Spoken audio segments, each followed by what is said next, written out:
إن السرطان هو أحد الأسباب الرئيسية للوفاة في جميع أنحاء العالم. تشير الدراسات إلى أن التغيرات البسيطة في نمط الحياة مثل اتباع نظام غذائي صحي يمكن أن تمنع 30 إلى 50% من جميع أنواع السرطان. تشير الأدلة المتزايدة إلى عادات غذائية معينة تزيد أو تقلل من خطر الإصابة بالسرطان. علاوة على ذلك، يعتقد أن التغذية تلعب دورا مهما في علاج السرطان والتعامل معه. لا يوجد طعام خارق يمكن الوقاية من السرطان. بدلا من ذلك، من المرجح أن يكون النهج الغذائي الشامل هو الأكثر فائدة. يقدر العلماء أن تناول النظام الغذائي الأمثل للسرطان قد يقلل من خطر الإصابة بنسبة قد تصل إلى 70%، ومن المرجح أن يساعد في التعافي من السرطان أيضا. هم يعتقدون أن بعض الأطعمة يمكن أن تقاوم السرطان عن طريق سد الأوعية الدموية التي تغذي السرطان في عملية تسمى مكافحة تكون الأوعية.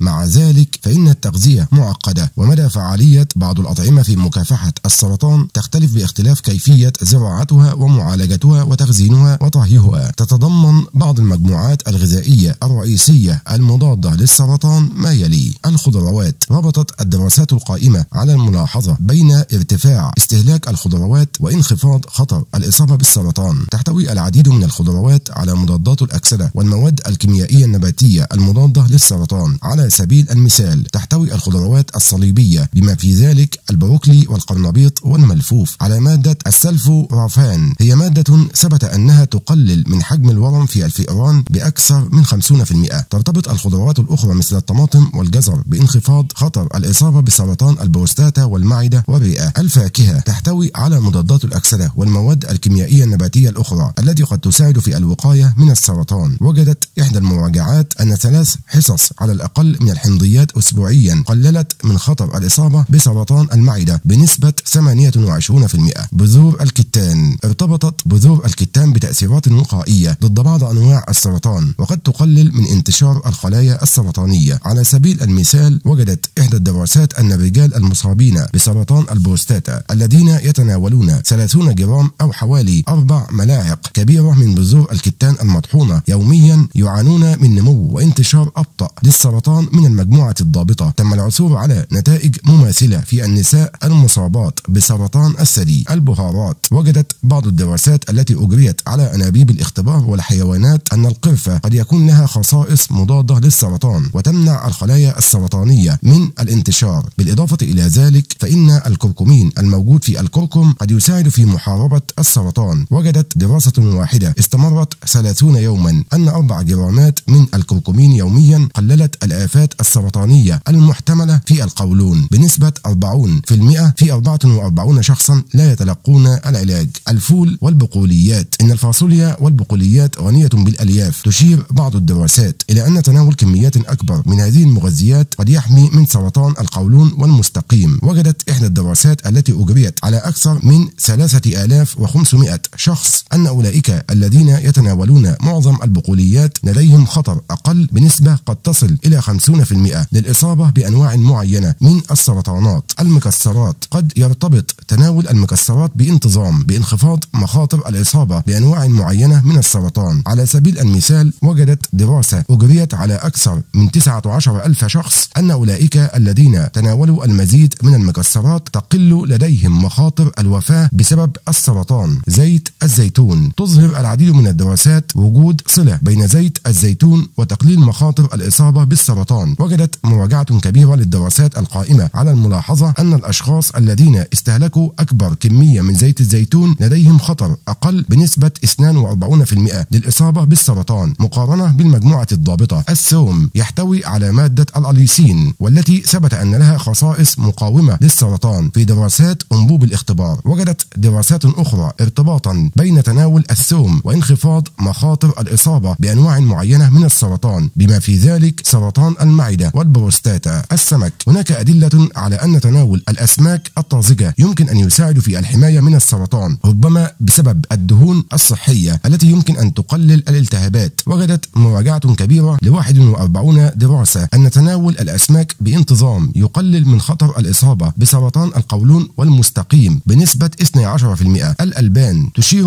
غالبية الأدلة إلى أن تناول بعض منتجات الألبان قد يقلل من خطر الإصابة بسرطان القولون والمستقيم. يعتبر نوع وكمية الألبان المستهلكة مهمين. على سبيل المثال قد يكون للاستهلاك المعتدل لمنتجات الألبان عالية الجودة مثل الحليب الخام ومنتجات الألبان المخمرة وحليب الأبقار التي تتغذى على الأعشاب تأثير وقائي. هذا على الأرجح سببه ارتفاع مستويات الأحماض الدهنية المفيدة وحمض اللينوليك المترافق والفيتامينات التي تذوب في الدهون. من ناحية أخرى يرتبط الاستهلاك العالمي لمنتجات الألبان المنتجة بكميات كبيرة والمعالجة بزيادة مخاطر الإصابة بأمراض معينة بما في ذلك السرطان. الأسباب الكاملة وراء هذه النتائج غير مفهومة تماما، لكنها قد تكون سببها الهرمونات الموجودة في حليب الأبقار الحامل أو عامل النمو الشبيه بالأنسولين.